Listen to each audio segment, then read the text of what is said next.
पुण्यामध्ये मोठ्या प्रमाणावर सायबर फसवणुकीचे गुन्हे घडत आहेत. केवळ हजारांमध्ये नव्हे, लाखांमध्ये नव्हे, तर कोट्यावधी रुपयांची फसवणूक होताना रोज पोलीस आपल्या उघड्या डोळ्यांनी पाहतायत. मी आता उभा आहे सायबर पोलीस ठाण्याच्या इथे आणि या ठिकाणी दररोज अनेक नागरिक आपले पैसे गेल्याच्या तक्रारी घेऊन या ठिकाणी येतात, तक्रार अर्ज दाखल करतात. पोलिसांकडून या सायबर फसवणुकीच्या प्रकरणांचा तपास सुरू केला जातो आणि त्यानंतर गुन्हा दाखल केला जातो. अशाच प्रकारचा एक गुन्हा आता समोर आलेला आहे.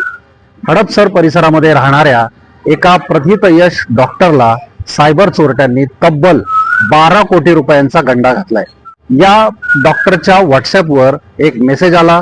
त्या मेसेजमध्ये तुम्हाला दरमहा 8 ते 10% परतावा दिला जाईल अशा प्रकारची जाहिरात करण्यात आलेली होती. शेअर मार्केटमध्ये इंटरेस्ट असल्यामुळे या डॉक्टरने त्या लिंकवर क्लिक केलं आणि ते एका व्हॉट्सअप ग्रुपमध्ये सहभागी झाले. त्यानंतर ग्रुपवर शेअर मार्केट ट्रेडिंग संदर्भात वेगवेगळी माहिती दिली जाऊ लागली.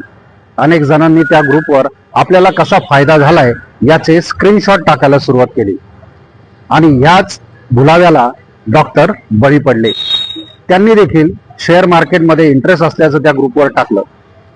तो ग्रुप हँडल करणाऱ्या लोकांनी त्यांना एक लिंक दिली आणि एक ॲप डाउनलोड करायला लावलं. त्यानंतर त्यांनी ते ॲप डाउनलोड केलं आणि शेअर ट्रेडिंग सुरू केलं. यानंतर काही दिवसात ग्रुपमधील लोक सांगतील त्याप्रमाणे त्यांनी पैशांची गुंतवणूक करायला सुरुवात केली. सुरुवातीला त्यांना काही प्रमाणामध्ये परतावा मिळतोय असं त्या ॲपवर दिसत होतं. प्रत्यक्षात मात्र त्यांचे पैसे जात होते. एक दिवस त्यांना त्यांच्या अकाउंटमध्ये 54 कोटी रुपये जमा झाल्याचं समजलं.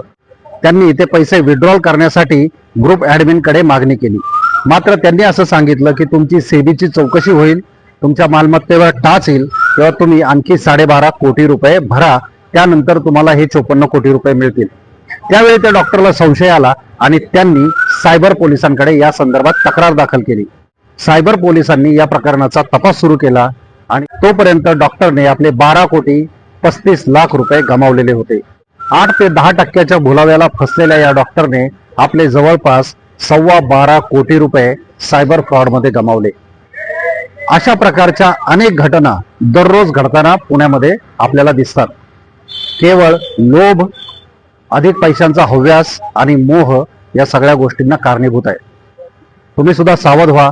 सायबर चोरट्यांच्या भुलाव्याला बळी पडू नका आणि कुठल्याही प्रकारची खातरजमा केल्याशिवाय कुठल्याही प्रकारची गुंतवणूक आणि आर्थिक व्यवहार करू नका असं आवाहन पोलिसांनी केलंय. लक्ष्मण मोरे, DCN, पुणे.